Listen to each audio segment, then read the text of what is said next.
చెవుల్లో మోతమవుతుందా? చెవులో గుయ్ లేదా కీ టప్ టప్ టప్ ఇలాంటి శబ్దాలొస్తున్నాయా? అవి మిమ్మల్ని మీ డైలీ లైఫ్‌ని గానివ్వండి, మీ వినికిడిని గానివ్వండి డిస్టర్బ్ చేస్తున్నాయా? Let's know about it. Let's go to topic.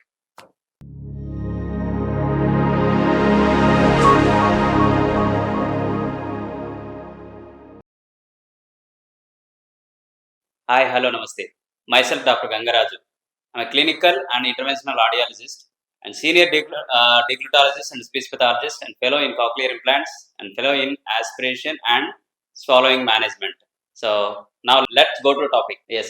Tinnitus అనేటువంటిది మనము కొద్ది పాత సినిమాలలో చూసినట్లయితే 'పెదరాయుడు' సినిమా అనే సినిమాలో మోహన్ బాబు ఒక సినిమాలో ఒక సీనియర్ కామెడీ యాక్టర్‌ని కొడితే గనక చెవులో కుయ్ అని దిగుతా మొత్తం అంతా సరౌండ్ తిరుగుతా ఉంటది. కుయ్ లేదా బీప్ అనే సౌండ్ వస్తూనే ఉంటది. ఆ సినిమాలో మనం చూస్తాం అది. సో, అలాంటి సౌండ్స్ అది మనం వైద్య పరిభాషలో చెప్పాలంటే దాన్ని టినైటస్ అంటాం. కానీ మన పల్లె భాషలో చెప్పాలనుకున్నా, మన వాడుక భాషలో చెప్పాలనుకుంటే దాన్ని చెవులో హోరు అంటాం. ఆల్‌మోస్ట్ అది. చెవులో హోరు లేదా చెవులో మోతలు. అయ్యో! చెవులో ఏవో దెయ్యాలు పరిగెడుతున్నాయి సార్. అయ్యో! చెవులో నన్ను ఎవరో వచ్చేసి నన్ను హాయ్ హాయ్ ఇదేదో చేస్తున్నాయి సార్ కుయ్ అని చెప్పేసి అమ్మో! ఇక్కడేమన్నా భూతం ఉందేమో రూమ్‌లో ఉందేమో అని చెప్పేసి భయపడతా ఉంటుంది. అది అబ్సల్యూట్ ఏ భూతమో, లేపోతే ఎవరో మీ చెవులోకొచ్చి ఊదడమో కాదండి. అది ఒక ఇండికేషన్. దేనికి ఇండికేషన్? మీ నర్వ్ ఫంక్షనింగ్. చెవి యొక్క నర్వ్ ఫంక్షనింగ్. Auditory nerve. వినికిడి నరం. దాని యొక్క ఫంక్షనింగ్ గురించి అది ఇస్తున్నటువంటి ఒక ఇండికేషన్. అది ఇన్ఫెక్షన్ వల్ల అయ్యుండొచ్చు. లేదా నర్వ్ పెదాలు అంటే నర్వ్ పనితీరులో తేడాలొచ్చుండవచ్చు. లేదా బ్రెయిన్‌కు కనెక్షన్ అయ్యేటువంటి నర్వ్ ఎక్కడైనా గానీ ఇబ్బందులు తలెత్తవచ్చు. లేదా బ్రెయిన్‌లోనే ఇబ్బందులు తలెత్తిండొచ్చు. ఒక్కోసారి హార్ట్‌లో కూడా ఇబ్బందులు తలెత్తిండొచ్చు. సో, ఈ రావడానికి ఆ చెవులో హోరు లేదా శబ్దాలు రావడానికి ప్రధాన కారణాలు కూడా కొన్ని కొన్ని చూసుకున్నట్టే ఇయర్ ప్రధానమైనటువంటి కారణం.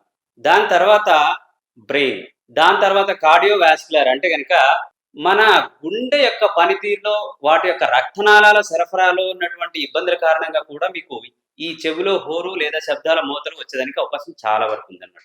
సో, అందుకోసమనే రెగ్యులర్‌గా ఏం చేయాలి అనంటే గనక ఇలా శబ్దాలు వచ్చినప్పుడు వెంటనే మీరు మొదట వచ్చేటువంటిది ఇది వస్తదిలే ఏమైతది చెవులో శబ్దాలే కదా! అని నిర్లక్ష్యం చేయకండి. ఎందుకంటే మీ నిర్లక్ష్యం యొక్క ఖరీదు మీ చెవి నరం అనేటువంటిది ఒకటి గుర్తుపెట్టుకోండి. ఆ చెవి నరం ఆపదలో ఉన్నప్పుడు కానివ్వండి, లేదా ఆ బ్రెయిన్ ఆపదలో ఉన్న ఏమైనా ఇబ్బందుల్లో ఉన్నప్పుడు కానివ్వండి, మీ గుండెకి సంబంధించి ఏమైనా ఇబ్బందులు ఉన్నట్టు గాని ఈ శబ్దం వస్తుంది కదా! సో, కాబట్టి వెంటనే మీరు ఈఎన్‌టీ డాక్టర్‌ని సంప్రదించవలసి ఉంటుందన్నట్టు. సో, ఇక్కడ మా ఏసీఎన్ ఈఎన్‌టీలో అత్యాధునికమైనటువంటి పరికరాలతో, వైద్య పరికరాలతో వాటికి ఎందుకొస్తుంది? ఈ కారణాలేంటి? దేనివల్ల వస్తుంది?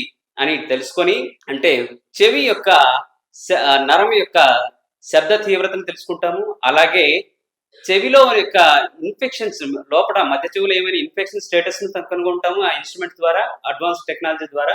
అవన్నీ మీరేమి ఏ శాంపిల్స్ తీసుకొని పెద్ద పెద్ద టెస్టులు కాదండోయ్. చాలా చిన్న టెస్టులు. చెవిలో చిన్న పైప్ పెట్టేసి చూస్తాం. మెజర్‌మెంట్ చూస్తామన్నట్టు. అలాగే ఎండోస్కోపీ ద్వారా తెలుసుకుంటాము. అలాగే మేము ఒక టినైటస్ మ్యాచింగ్ అనేటువంటి ఒక టెస్ట్ ద్వారా కూడా తెలుసుకుంటాం. టెనైటోగ్రామ్ ద్వారా తెలుసుకుంటాం. వీటన్నిటిని థరోగా ఎగ్జామిన్ చేసిన తర్వాత ఇది ఇది ఎందువల్ల వస్తుందో ఆ కాజేటివ్ అనుగుణంగా అంటే గనక ఇది నరం దెబ్బతినడం వల్ల వస్తే గనక ఎలాంటి ట్రీట్మెంట్ ఇవ్వాలి? మధ్యలో చెవి వల్ల ప్రాబ్లమ్ అయితే ఎలాంటి ట్రీట్మెంట్ ఇవ్వాలి? లేదు సైకోజెనిక్ వల్ల కూడా కొంతమందిలో వస్తది. సైకోజెనిక్ వల్ల వచ్చిన వాళ్ళకి ఎలాంటి ట్రీట్మెంట్ ఇవ్వాలనేటువంటిది మేమిక్కడ థరోగా ఎగ్జామిన్ చేసి ఎక్స్‌పీరియన్స్ డాక్టర్ గారిచే ట్రీట్మెంట్ ఇవ్వడం జరుగుతూ ఉంటుందన్నట్టు.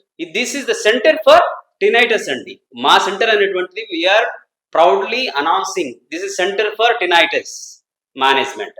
టినైటస్ అనే దానికి అత్యాధునికమైనటువంటి పద్ధతుల్లో ట్రీట్మెంట్ ఇచ్చే ఏకైక సెంటర్ మా Asian ENT care centre in Hyderabad. మీకు ఇలాంటి సమస్యలు తలెత్తినతో వెంటనే మమ్మల్ని సంప్రదించగలరు. Thank you so much.